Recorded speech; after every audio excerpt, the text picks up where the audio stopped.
आपका स्वागत है।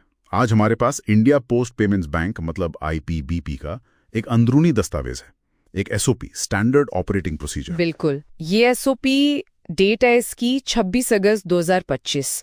ये असल में खास ऑपरेशनल चुनौती को एड्रेस करता है जो उनके काउंटर पोस्टल असिस्टेंट्स पीएस को आ रही थी, खासतौर पर उनके आईटी 2.0 इनिशिएटिव्स के तहत जो नए आईटी बदलाव हुए हैं उसके बाद। अच्छा, मतलब इन बदलावों से डाक विभाग काउंटरों पर आईपीबीबी ग्राहकों के लिए शायद नकद निकासी, कैश विड्रॉल संभालने में दिक्कत आ रही थी। एकदम सही। तो ये एसओपी उसी का समाधान है, कह सकते हैं। तो ये कैसे काम करता है, मतलब क्या प्रोसेस बताया गया इसमें? हाँ, ये काउंटर पीएस को आईपीबीबी के कोर बैंकिंग सिस्टम यानी सीबीएस का इस्तेमाल करके कैश मैनेज करने का तरीका बताता है। और ये सीबीएस जो है वो लगता है फिनाकल है। ठीक है, फिनाकल। तो चलिए इसको थोड़ा और समझते हैं। प्रोसेस का मेन हिस्सा क्या है? मुझे यहाँ एक लोड कैश मेनू का जिक्र दिख रहा है। हाँ, सही पकड़ा, लोड कैश। हर सुबह काउंटर पीए फिनाकल में लॉगिन करेगा और इसी लोड कैश मेन्यू को यूज करेगा। ओके। सिस्टम उनकी डिटेल्स जैसे एम्प्लॉय आईडी वगैरह वो अपने आप उठा लेता है, पर पहला जरूरी स्टेप है कि पीए इन डिटेल्स को कंफर्म करे स्क्रीन पर देखकर। ठीक है, कंफर्मेशन हो गया। फिर वो कैश मांगते हैं। हाँ। फिर वो कैश का अनुरोध करते हैं। एसओपी में लिखा है कि वो ग्राहकों की अनुमानित मांग के आधार पर एक राशि मतलब अमाउंट डालते हैं। अच्छा, अंदाजे से? क्या इस अमाउंट पर कोई नियम है, कोई सीमाएं? हाँ बिल्कुल, नियम काफी साफ हैं। अमाउंट 1000 रुपए से कम नहीं हो सकता और 5 लाख रुपए से ज्यादा नहीं। 1000 से 5 लाख, ओके। और एक और जरूरी बात, अमाउंट हमेशा 1000 के गुणक में होना चाहिए। मतलब 1100 रुपए या 99 रुपीज नहीं चलेगा, हम सिर्फ 1000 के मल्टीपल में। दिलचस्प। हाँ, और दस्तावेज में सैंपल एरर स्क्रीन भी दिए हैं। अगर कोई गलत अमाउंट डालने की कोशिश करे, जैसे 5 लाख से ज्यादा या 1000 के मल्टीपल में नहीं, तो क्या एरर आएगा वो भी दिखाया गया है। अच्छा है, क्लैरिटी रहती है इससे। तो अगर अमाउंट वैलिड है, सही है, तो पीएस सबमिट करता है।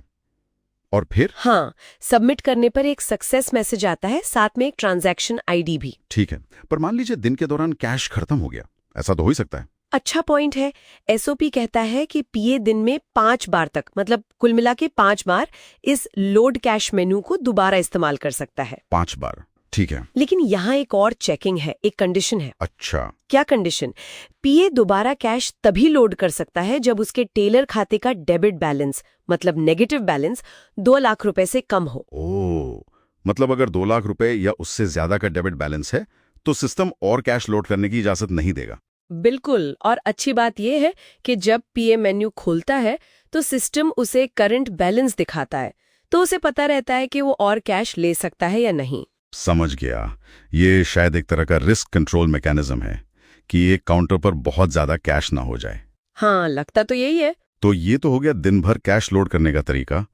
अब दिन के आखिर में क्या होता है? जब काउंटर बंद होता है तब हिसाब किताब कैसे मिलता है? रिकंसिलिएशन? हाँ, रिकंसिलिएशन। उसके लिए पहले तो पीए को फिनाकल में ही मौजूदा कैश मैनेजमेंट रिपोर्ट सीएमआर देखनी होती है। उसमें दिन भर के लेन देन का ब्यौरा होता है। ठीक है, सीएमआर रिपोर्ट फिनाकल से मिल गई। लेकिन असली समायोजन मतलब एडजस्टमेंट एंट्रीज वो मैनुअल रूप से एक अलग सिस्टम में करनी पड़ती हैं।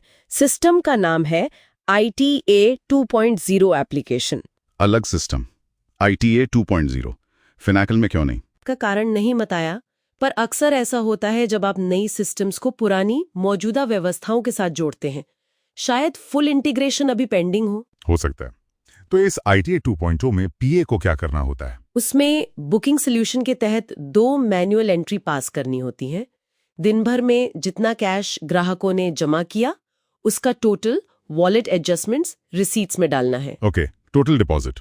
और जितना कैश ग्राहकों ने निकाला उसका टोटल वॉलेट एडजस्टमेंट्स पेमेंट्स में। ठीक है, टोटल विड्रॉल। और जो हाथ में फिजिकल कैश बचा है उसका क्या? वो फिजिकल कैश भी इसी बुकिंग सोल्यूशन के जरिए ट्रेजरी में ट्रांसफर किया जाता है और फिर ट्रेजरर उसे फिजिकली गिनकर और सिस्टम में कंफर्म करके रिसीव करता है। मतलब काफी सारे स्टेप्स हैं इसमें। फिनाकल, फिर ITA 2.0, फिर फिजिकल कैश मूवमेंट। हाँ, लेकिन एक और दिलचस्प बात है इसमें। बताइए। पीपीबी सीबीएस खातों में यानी फिनाकल के अंदर जो टेलर खाता है या कैश इन हैंड खाता है, उसमें जो भी बैलेंस आखिर में बचता है, हाँ। उसका निपटारा मतलब सेटलमेंट ऑटोमेटिक बैच जॉब्स के जरिए होता है। रात को सिस्टम खुद ही कर लेता है।